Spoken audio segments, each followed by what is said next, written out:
You underestimated me, Officer Reynolds, but the truth always finds a way. What can make a courtroom fall into absolute silence? A white ICE officer accuses a Latina woman of resisting arrest and assaulting him, claiming she's an undocumented immigrant. Her story is compelling, impeccable, until she takes the stand and turns the entire case on its head. Who is this woman, and why does her testimony stun the officer, the jury, and even the judge? This is the story of how a lie collapsed, and how a simple fight for survival morphed into a battle for truth and justice. Let's get into the story. Fluorescent lights buzzed over the courtroom, casting a cold glow. The wooden benches creaked as people settled in. Some were community members, others journalists hungry for a scoop.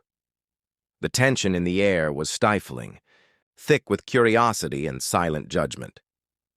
At the defense table sat Isabel La Cruz, her caramel-colored skin barely glowing in the sterile light. Her long, dark hair was braided in a low ponytail, and she wore a simple white blouse with dark pants, carefully chosen to avoid appearing threatening, but her posture told a different story. Sitting upright, shoulders back, gaze steady, she radiated determination. On the other side, Officer Mark Reynolds stood at the prosecution table, immaculate in his lice uniform, with an expression that suggested victory was already his.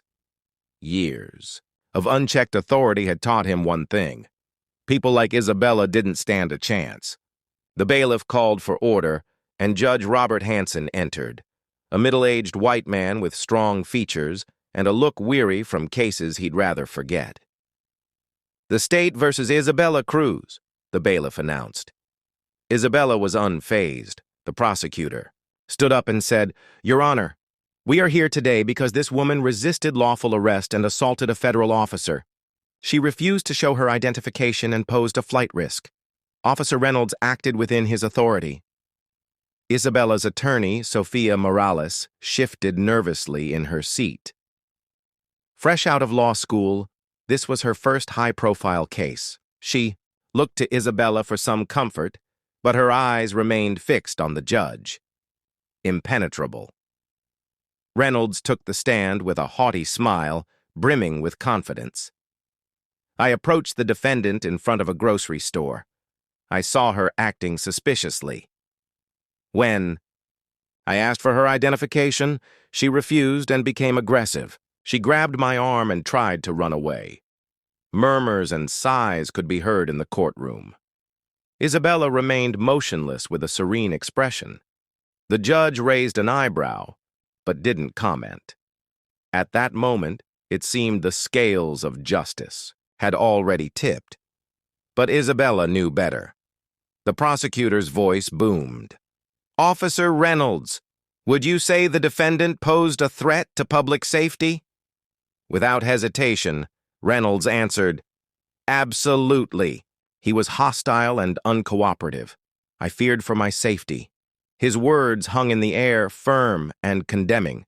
Yet Isabella's face remained imperturbable, a mask of control. No anger, no fear, only serene determination. "Thank you, Officer Reynolds," the prosecutor concluded, allowing Reynolds to step down from the bench with a cocky smile. Judge Hansen addressed Isabella. "Miss Cruz, it is your turn to testify." Isabella slowly stood up, smoothing her blouse. The prosecutor walked toward the bench with measured, careful steps, feeling the weight of hundreds of gazes. Once seated, Isabella adjusted the microphone with calm, confident movements. The prosecutor wasted no time. "Miss Cruz, you heard Officer Reynolds' testimony. He denies it." She leaned forward slightly, speaking in a calm but penetrating tone. "I deny every word of it." A murmur ran through the courtroom. The prosecutor sneered. "So you're saying an officer with a lice badge is lying?" Isabella's dark eyes met the prosecutor's.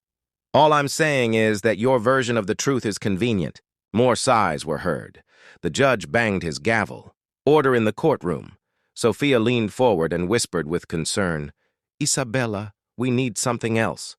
But Isabella responded enigmatically. The truth always finds a way. Just wait. Sophia's tension increased, but there was something in Isabella's tone, something powerful and firm. A storm was brewing, and no one in that room was prepared.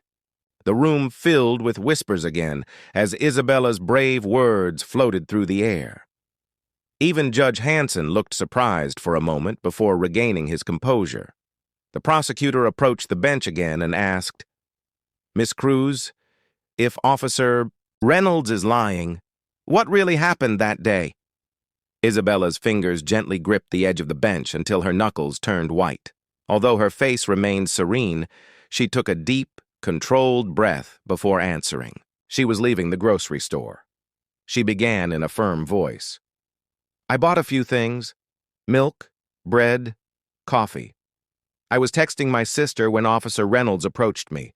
The prosecutor leaned in, trying to seize the opportunity. "And what did you do when he asked for your ID?"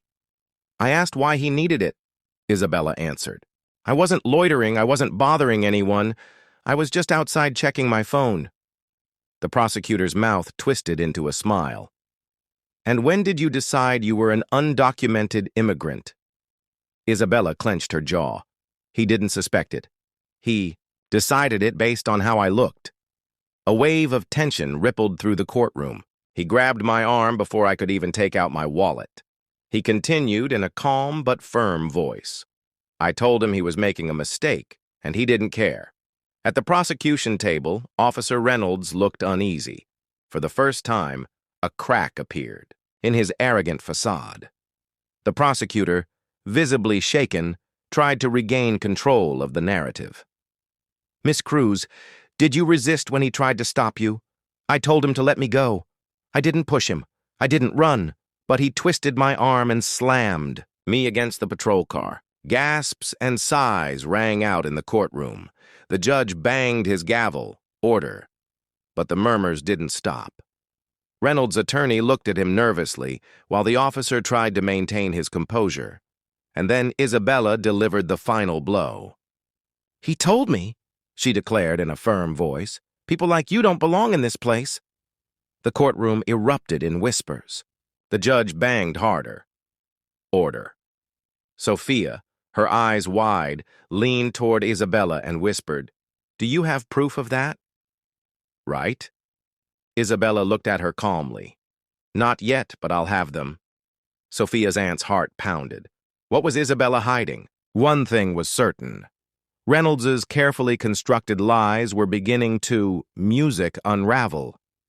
As the recess was announced and footsteps echoed through the courtroom halls, reporters swarmed outside, capturing every moment and every whisper about Isabella's shocking testimony. In a small, dim conference room, Sophia Morales paced back and forth, clutching her notebook. Across from her, Isabella sat, so calm she seemed almost inhuman in her silence. "Hey, you have to tell me what's going on," Sophia insisted, her voice trembling with anxiety. "That line Reynolds said, 'People like you don't belong here,' is powerful, but we need more. If we don't find solid evidence, the judge, she's not going to dismiss the charges." Isabella sighed and leaned back in her chair. "I know." "Then help me," Sophia exclaimed, her voice cracking with frustration. "Isabella, are you hiding something? I can see it."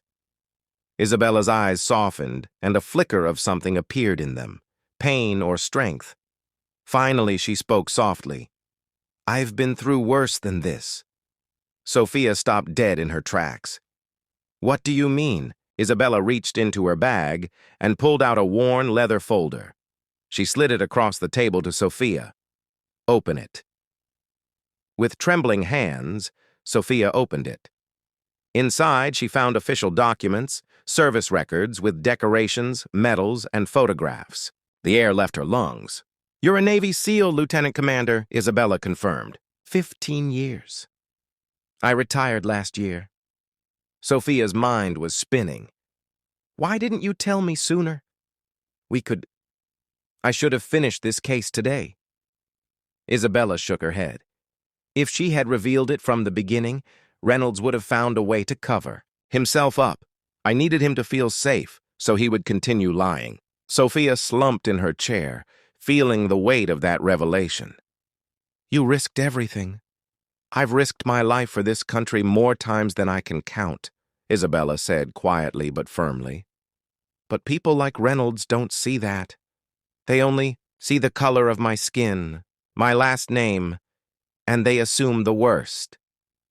Sophia's eyes filled with tears, but she quickly wiped them away. We're going to win this. We have to. A faint smile appeared on Isabella's lips. Tomorrow we'll finish this. Music. The next morning, the courtroom wouldn't just hear the truth. They'd see it with their own eyes. And when the truth hit, it would hit hard. The morning sun cast long shadows across the courthouse. Inside, the tension was palpable. Courtroom was even more crowded than the day before. The news had spread. Journalists filled the benches with notebooks and cameras in hand. This was no longer just about Isabella Cruz's case. It was about exposing something much deeper. Isabella sat at the defense table, her face serene but full of determination. Beside her, Sophia trembled with nerves, now wielding the truth as her most powerful weapon. The gavel banged. We continue with the state's case against Isabella Cruz, Judge Hanson announced, looking at both sides. Prosecutor, your witness. The prosecutor stood,